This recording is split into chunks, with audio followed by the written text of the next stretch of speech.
Bienvenue pour cette nouvelle étape avec le 5 curé d'Ars présenté par Monseigneur Trochu, l'arrivée et la prise de contact à Ars sur Formant.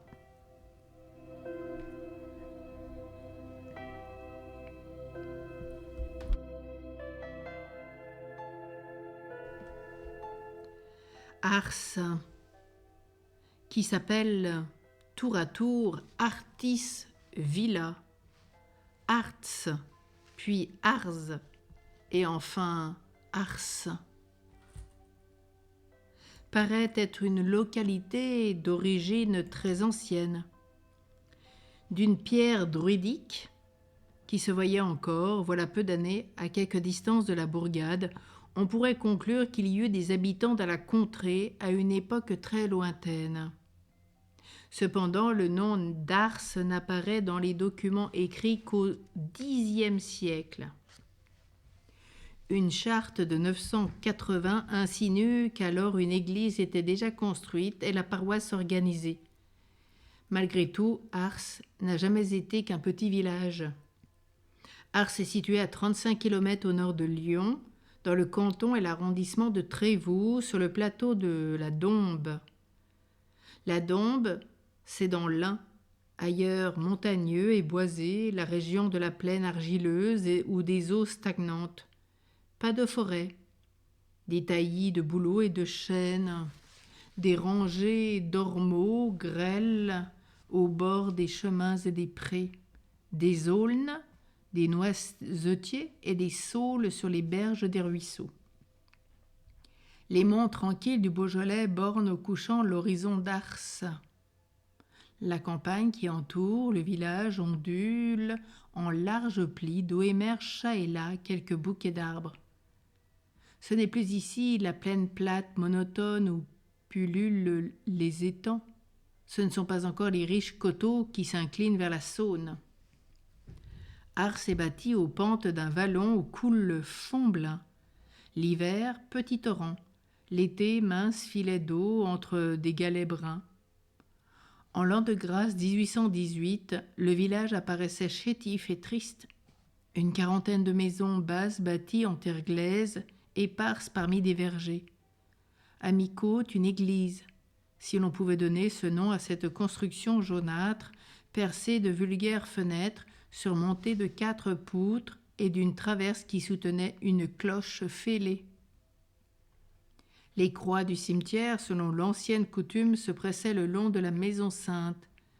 Au chevet s'étendait une petite place plantée de 22 beaux noyers. Tout à côté de l'église s'élevait le presbytère, logis de paysans précédé d'une cour de quelques pieds carrés. Au fond du vallon se dressait, solitaire parmi ces grands arbres, le château des Garrets d'Ars. Construit au XIe siècle, ça avait été un manoir féodal flanqué d'une tour, entouré de fossés, couronné de créneaux. Mais tout cet appareil guerrier avait disparu. L'antique logis n'était plus qu'une vaste maison de campagne, paisible, mélancolique, oublieuse des chasses et des joyeuses rumeurs d'autrefois. Par suite du mauvais état des chemins, Ars semblait perdu dans une solitude inaccessible. C'était un trou dans toute la force de l'expression. Les habitants n'en sortaient guère, étant du reste casaniers par nature.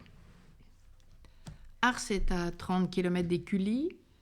Monsieur l'abbé Vianney voyageait à pied en mince équipage, accompagné de la mère Bibot, qui jadis avait pris soin de son trousseau d'écoliers. Quelques hardes, un bois de lit, les livres hérités de l'abbé Ballet suivaient derrière dans une voiture. On ignore qui en était le conducteur. Le nouveau curé eut peine à découvrir sa paroisse. Une brume s'était épandue sur la campagne, voilant les lointains.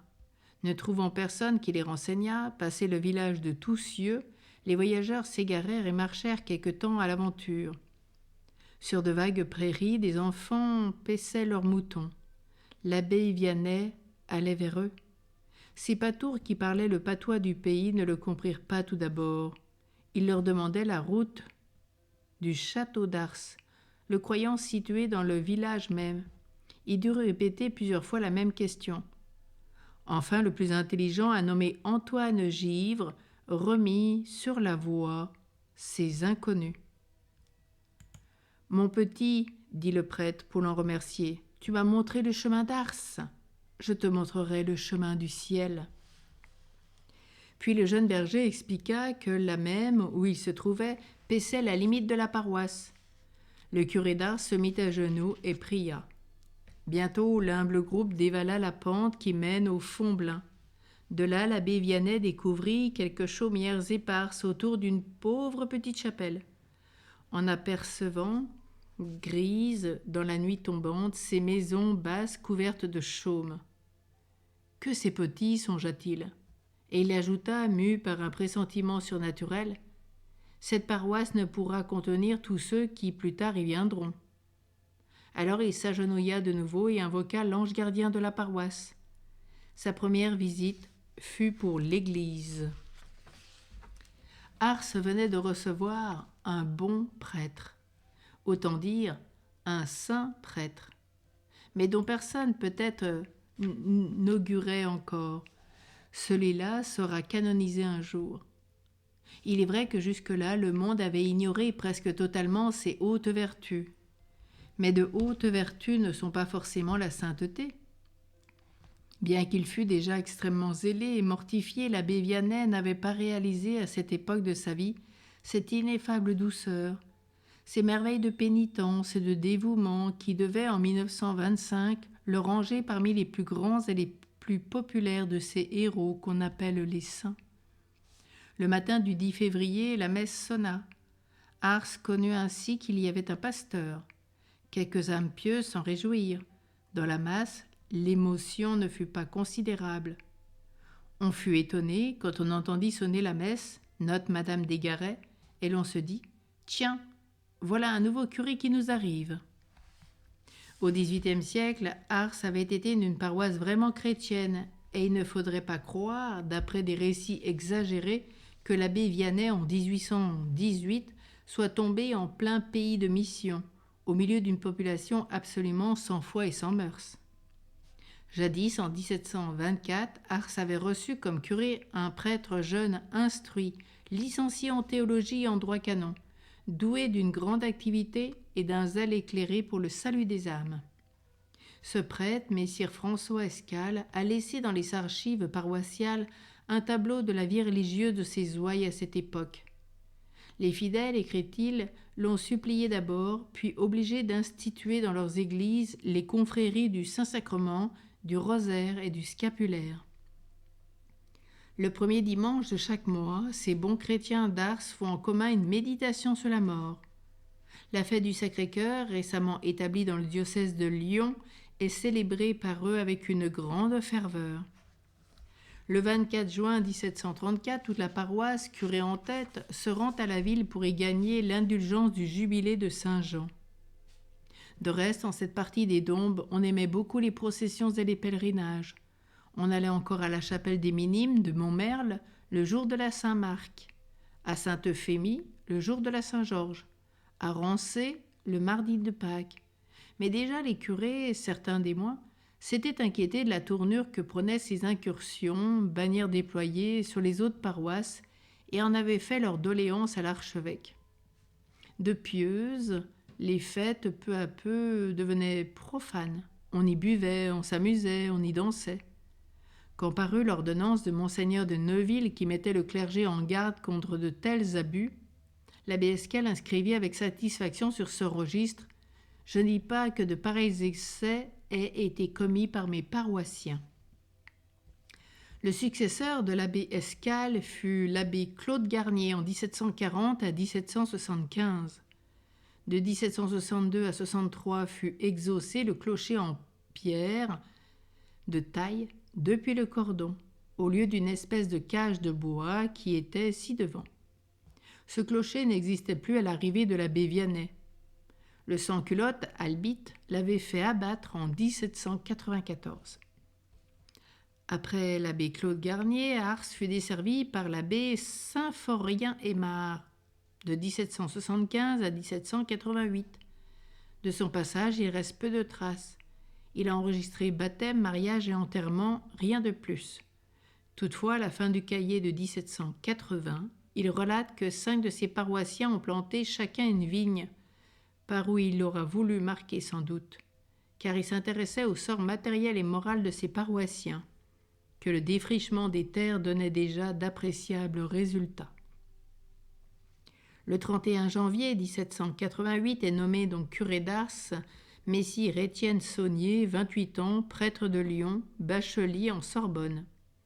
Tels sont les titres qu'il se donne lui-même au registre paroissial. Ayant prêté en 1791 le serment constitutionnel, il officia dans la paroisse au moins jusqu'au début de 1793. En mars, l'année suivante, l'église est saccagée par une bande d'énergumènes venant de Trévoux. Bien que le prêtre jureur, le citoyen Saunier, est arrêté, mais on le relâche presque aussitôt. Le malheureux, pour sauver sa tête, a livré ses lettres de prêtrise. En octobre 1793, l'apostolat ose reparaître comme marchand dans la paroisse dont il fut le légitime pasteur. L'humble église où il avait célébré la messe était devenue un club où venaient pérorer les fortes têtes du pays. Elle servit encore de lieu de réunion pour les fêtes décadaires. La tradition locale, encore vivante dans le pays, rapporte qu'un ancien huissier de Trévoux, le citoyen Ruff, s'était fait en cette région des Dombes le ridicule missionnaire de la déesse Raison. Cependant, des prêtres fidèles circulaient sous des déguisements à travers la contrée. Le relevé des actes de baptême, fait d'après le témoignage des parrains et marraines, signale le passage dans la paroisse d'Ars de l'abbé Choas, curé de Trévoux, en 1793, du père Jean-Baptiste Capucin en 1794, de l'abbé Blanc et Condamin en 1795. Il y a toute probabilité que ces mêmes prêtres célébrèrent la messe et administrèrent les sacrements dans les 2 endroits signalés par une constante tradition, chez les Dutens, à la ferme de l'Époux et au château des Garrets. Malheureusement, ces confesseurs de la foi ne visitèrent Ars qu'en passant, à des époques convenues et pour des groupes restreints. La masse de la population les ignora. En 1801, alors que l'Église de France commencera de réparer ses ruines, la paroisse d'Ars, sous le rapport de la foi et des mœurs, sera en pleine décadence. Malgré toutes les âmes se réveillent. En mars 1802, un prêtre ancien chartreux, l'abbé Jean Lecourt, qui s'intitule missionnaire délégué par le Conseil, vient prêcher à ces pauvres gens trop longtemps délaissés les exercices d'une mission. Ainsi qu'en témoignent les registres paroissiaux, il baptise des enfants déjà grands et régularise des mariages. Puis la mission finie, l'abbé Lecourt quitte le village pour évangéliser d'autres localités. Le 30 mai 1803, le conseil municipal. Ars n'est plus paroisse, mais encore commune. Vote une somme de 1800 livres pour réparer l'église, payer le loyer de la maison curiale, avoir un vicaire résident, acheter des ornements et une cloche. L'administration diocésaine eut égard à tant de bonne volonté. Au début de 1804, l'abbé Lecourt revenait dans le village avec titre de prêtre desservant. Il travailla de nouveau en vrai missionnaire, courant après les brebis perdues. Malheureusement, il resta trop peu de temps dans la paroisse.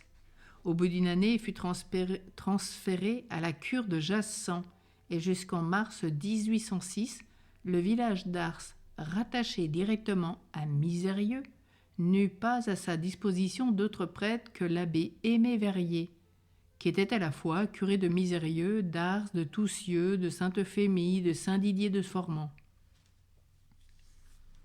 Enfin, un prêtre auxiliaire fut donné à Misérieux, l'abbé Berger. Celui-ci administra avec le titre de vicaire la chapellenie d'Ars. Le 22 avril 1807, il conduisit à Trévoux, où le cardinal Fesch conférait la confirmation. 85 habitants d'Ars, c'est-à-dire un bon tiers de la population.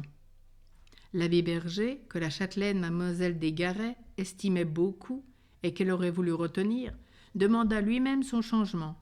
Il fut envoyé comme vicaire à Sury-le-Comtal en octobre 1817. Un jeune prêtre de 26 ans, l'abbé Desplaces, nommé en décembre, ne vint à Ars, semble-t-il, que pour y mourir.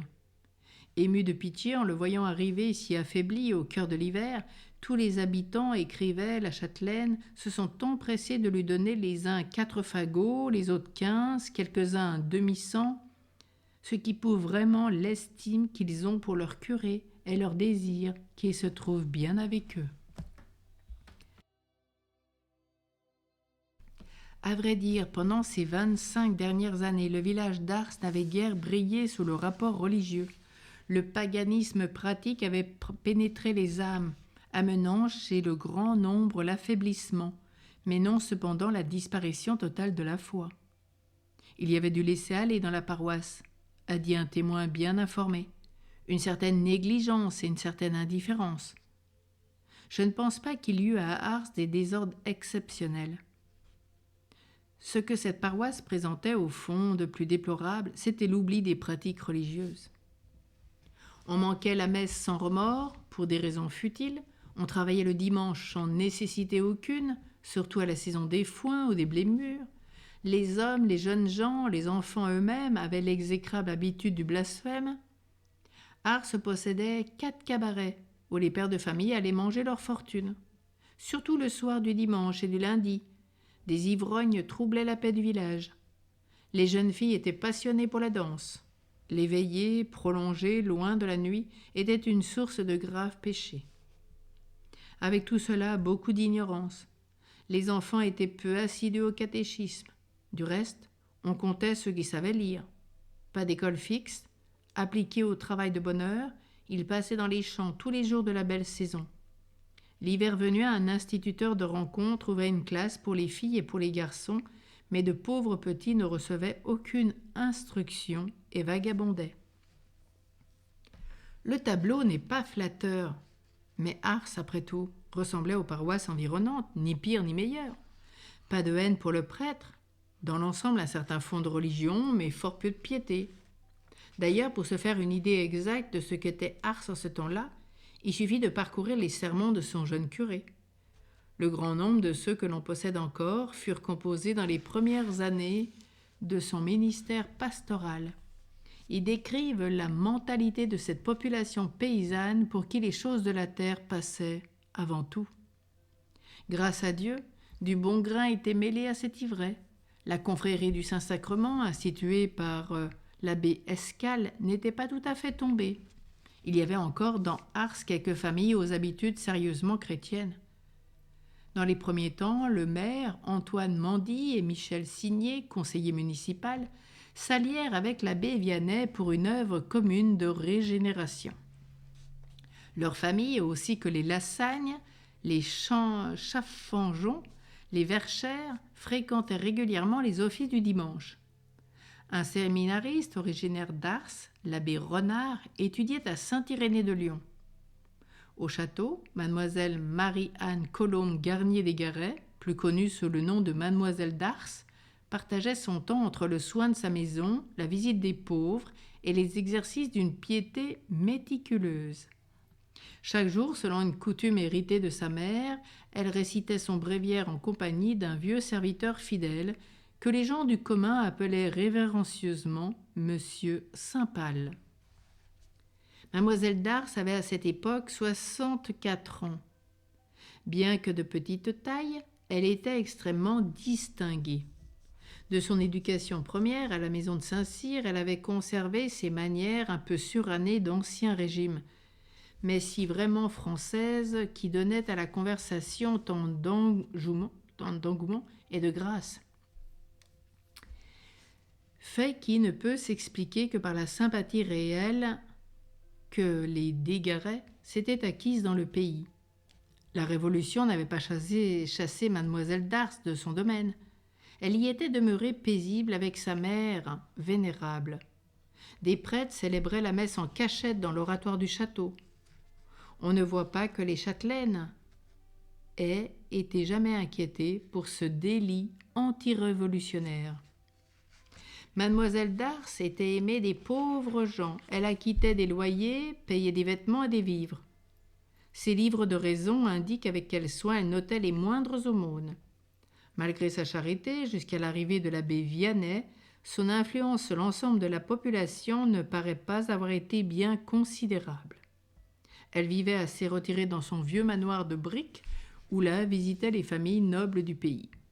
Son frère, le vicomte François, plus jeune qu'elle de 3 ans, habitait Paris, faubourg Saint-Germain, et ne faisait au château d'Ars que de rares séjours. Ancien capitaine de dragons au régiment de Penthièvre, chevalier de Saint-Louis, il avait épousé une demoiselle de Bondy, dont il n'avait pas eu d'enfant. Sans doute dans le maigre champ qui lui était confié, l'abbé Vianney aperçut-il le bon grain, mais il le trouva tellement perdu parmi l'ivraies qu'il en fut effrayé. Et puis ce fut à travers sa propre délicatesse de conscience et son horreur du péché que le nouveau curé entrevit sa paroisse. Il y découvrit avec douleur des misères que d'autres regards n'eussent pas si bien discernées. Sans perdre le temps à se lamenter, immédiatement il se mit à l'œuvre. Il ne prétendait point convertir l'univers, mais ce tout petit village dont Dieu lui confiait les âmes. C'était de ce point de vue qu'il faudrait juger les enseignements et les actes de l'abbé Vianney dans les premières années de son pastorat. Il parlera pour Ars, il tonnera contre les abus d'Ars. Placé dans un milieu différent, nul doute que son zèle se fût exercé d'une autre manière. Pour des abus et des fautes toujours les mêmes partout, sous des formes avec des nuances variées, il ne cherchera pas des antidotes nouveaux. Il ne s'étudiera qu'à appliquer les remèdes anciens, selon les méthodes traditionnelles. Son programme, méditer devant le tabernacle, était celui de tout pasteur soucieux du salut de son troupeau. Prendre contact avec ses paroissiens le plus possible, s'assurer le concours des familles les plus honorables, améliorer les bons, ramener les indifférents, convertir les pécheurs scandaleux, par-dessus tout, prier Dieu duquel viennent tous les dons, se sanctifier soi-même afin de sanctifier les autres, faire pénitence à la place des coupables. Devant l'œuvre à entreprendre, il se sentait si faible, si dénué, mais le jeune curé de campagne possédait en lui la force mystérieuse de la grâce. Dieu choisit l'humilité infirme pour abattre les puissances d'orgueil. Un saint prêtre réalise de grandes choses avec des moyens en apparence bien petits. Bien que l'abbé Vianney ne fût qu'un vicaire chapelain d'Ars, ses ouailles lui décernèrent comme à ses prédécesseurs le titre de curé. Et il fut installé sous ce nom le dimanche 13 février. Toute la paroisse, ou peu s'en faut, était là réunie. La cérémonie, simple mais parlante, intéressa visiblement l'assistance. Le vieux curé de Misérieux, l'abbé Ducreux, pour qui le nouveau chapelain n'était pas un inconnu, vint, entouré des autorités municipales, le chercher au presbytère. Au seuil de l'église, il lui passa l'étole pastorale, symbole de sa mission et de son autorité. Il le conduisit à l'autel, dont le jeune prêtre ouvrit le tabernacle, au confessionnal, à la chaire et au fond du baptême. Puis le pasteur, ayant dit à ses brebis combien il les aimait et leur voulait du bien, célébra pour tout le bercail sa première grand-messe. D'assez pauvres chants résonnèrent sans doute dans l'humble sanctuaire, mais ce fut fait pour Ars. Au cours de la cérémonie, les paroissiens examinèrent curieusement le nouveau venu. Déjà plusieurs l'avaient vu traverser la place, s'arrêter dans le cimetière. Il leur était apparu de taille médiocre, d'allure un peu gauche, avec sa soutane de gros drap et des souliers de campagnard.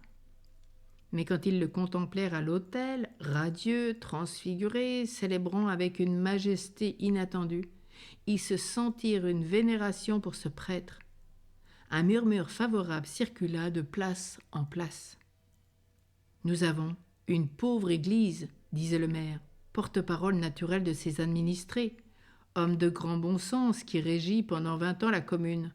Nous avons une pauvre église, mais nous possédons un saint curé. » L'abbé Vianney ne s'occupa nullement d'agencer sa cure, il en confia tout le soin à la veuve Bibot.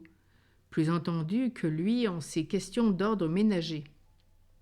Il l'avait amenée pour lui servir de domestique, mais elle ne devait pas rester longtemps à poste fixe, monsieur le curé se passant volontiers de cuisinière.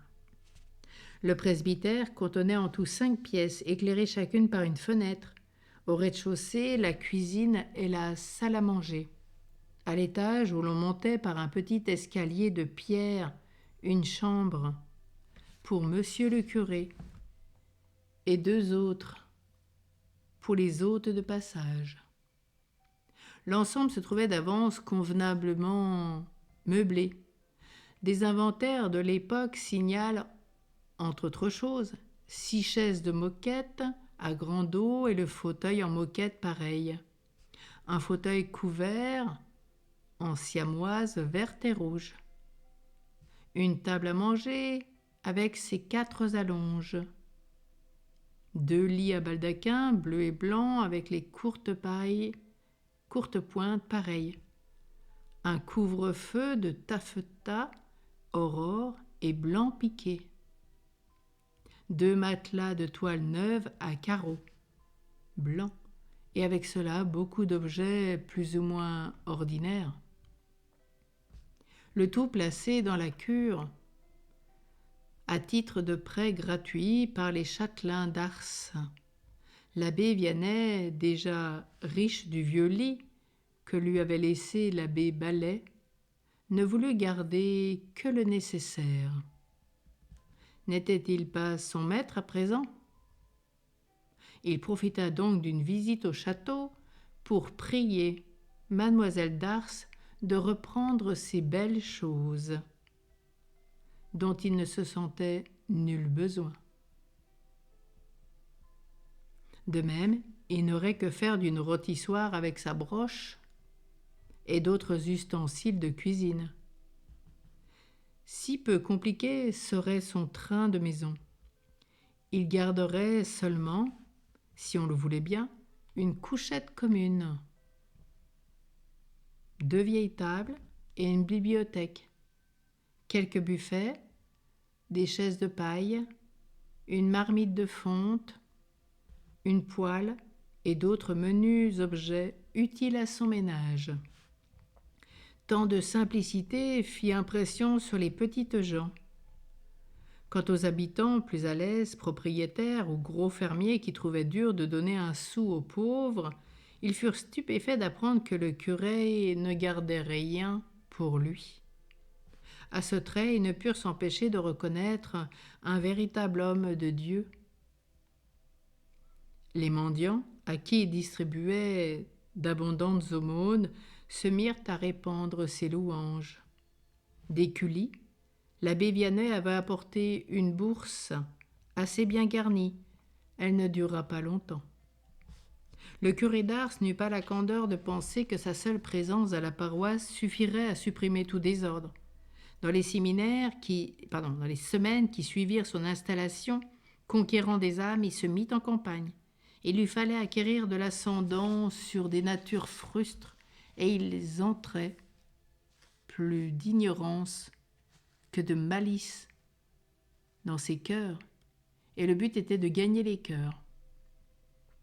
Quelques 60 foyers à visiter, c'était peu, mais il y avait la manière. L'abbé Vianney, son grand tricorne sous le bras, il ne le portait guère autrement, sortait vers midi de son église ou de son presbytère. À cette heure-là, il était sûr de trouver tout le monde au logis. Le premier accueil ne fut pas partout d'une égale bienveillance. Cependant, à la plupart, raconte Guillaume Villiers, paysan d'Ars alors âgé de 19 ans. Il parut plein de bonté, de gaieté, d'affabilité. Mais jamais nous ne l'aurions cru si profondément vertueux. En cette prise de contact, il leur parla presque uniquement de leurs intérêts matériels, des travaux en cours, des récoltes à venir. Il tint à connaître la situation des familles, le nombre et l'âge des enfants, les parentés et les relations d'un chacun. Au mot de religion qu'il laissa pour finir, il put juger sur la réponse des gens de leur plus ou moins de foi. Hélas, de ce côté, que de lacunes, que de misère. L'abbé Vianney constata avec douleur qu'un certain nombre de ses paroissiens ignoraient les notions élémentaires du catéchisme. ceux-là principalement qui avaient grandi pendant la Révolution, c'est-à-dire les jeunes gens et les jeunes filles, les hommes et les femmes de 25 ans à 35 ans. C'était d'eux surtout que venaient les exemples corrupteurs. Et plusieurs allaient jusqu'à s'en vanter, avançant sans vergogne que dans les danses, la profanation du dimanche et d'autres fautes encore, ils ne voyaient aucun mal. Comment ramener au bercail ces folles brebis ? Le jeune pasteur sentit son impuissance, mais il ne perdit pas courage. Dieu et l'avenir lui restaient.